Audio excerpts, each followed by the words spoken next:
goes to Miami or Cleveland, that would not be a different team, but nonetheless something to keep in mind. Yeah. Now, LeBron's not talking about where he's going. We may not find out, like you said, Doggy, to maybe late next week, but that doesn't mean other potential suitors are not discussing where he might end up. In fact, Heat president Pat Riley talked about potentially landing LeBron just yesterday at Giannis's introductory press conference. Listen to Pat Riley. Yeah, we landed the plane. That was another one we had to land. If that happens and, he wants to come to the 305, we got a golf course, okay. The weather's nice, Steve Kerr, same thing down here. So, and there's no state tax, so that's a little better in California. All right, Doggy, so you said if he goes east, you think he's going to Cleveland, but how high should the Miami Heat maybe be on this list? I would be really surprised if he went to Miami. I understand Giannis, weather, I get all that, but he's already won there. He already won 2 there. Why would you go back to a place where you will be compared to the 2 that you won, and then if you don't win, it's going to look like you sort of did not complete the deal. Going to Cleveland is a little different. He's home. He won the championship. Going to Philly, they haven't won in a long time. I could see that.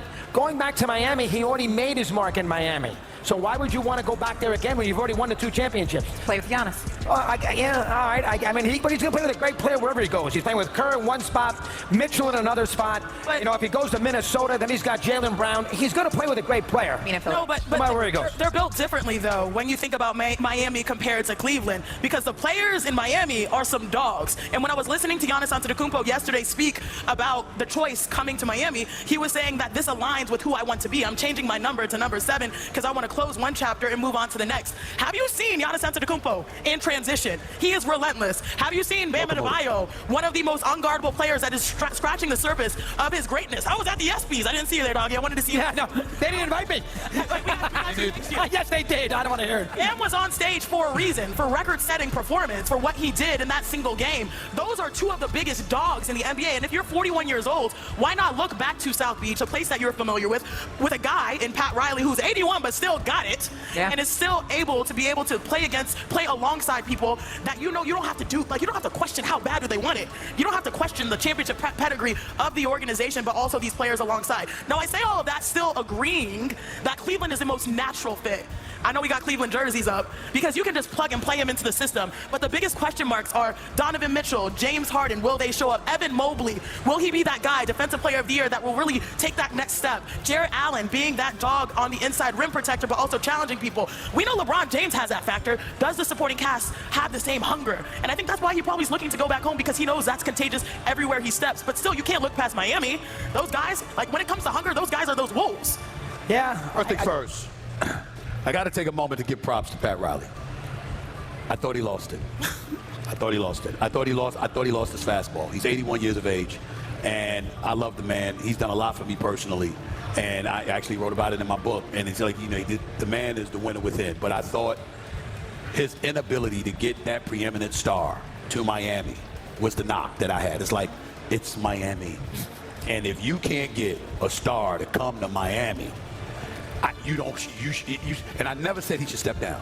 I said he should step up, emeritus status, what he has meant to the game, what he has meant to the Miami Heat. But I thought that, step upstairs and hand the reins to Eric Spoelstra as the coach and GM. That's what I felt, because I said, you know what, it's just that time. Father Time is undefeated.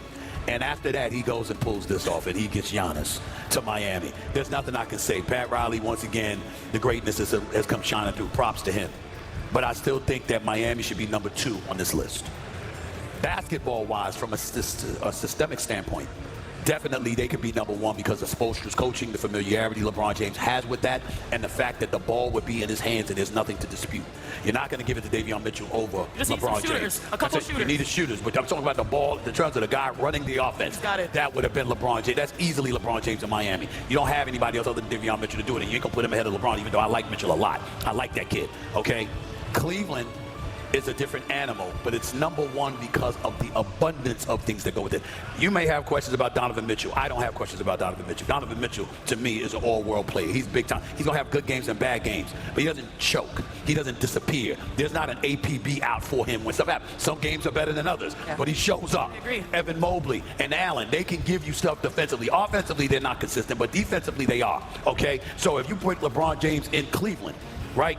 I think Miami, from a basketball standpoint, is slightly better, even though you can make Cleveland work once you get there, familiarize yourself with all the parties involved. But all the ancillary things that come with being back in Cleveland, again, the man is deified. He can do no wrong. If LeBron James went out and shot 1 for 25, we find 7 different reasons to point the finger at somebody else other than him in Cleveland, because that's how beloved he is there. He is untouchable in Cleveland. And if he plays 2 years, I can see them winning a championship. That's right. It might take They 1 were in the year. Eastern Conference Finals. Exactly. They ran out of gas. They played almost every other day. But if he gets 2 years to that quarter-century mark, I can. But after the LA experience, being loved, listen, but he's out here making people wait for the decision. Why?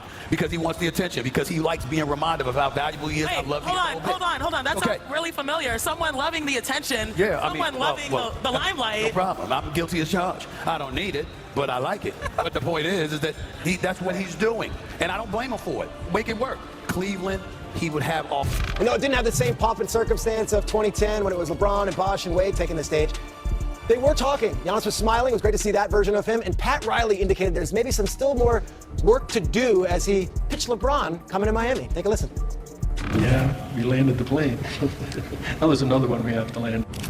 If that happens and, you know, he wants to come to the 305, we got a golf course, okay? The weather's nice, Steve Kerr, same thing down here. So, and there's no state tax, so that's a little better in California. This is great. To see Riles in that mode, why are those comments to you so illuminating, Wendy? Yeah, I just think that he's celebrating the arrival of Giannis Antetokounmpo, but wanted to make sure that he made it clear that he wants LeBron James. This is not mission accomplished, and this is what Riley has done throughout his tenure. Alonzo Mourning left. There were some hard feelings. They brought him back. Dwayne Wade left. There were some hard feelings. They brought him back. Shaquille O'Neal left. There were some hard feelings. They brought him back. LeBron left. Is there one last chapter in Miami? And look, I think I agree with McMahon. The Heat are not prepared in the same way that the Cavs and the 76ers are. LeBron goes to Cleveland. It's a powerhouse starting.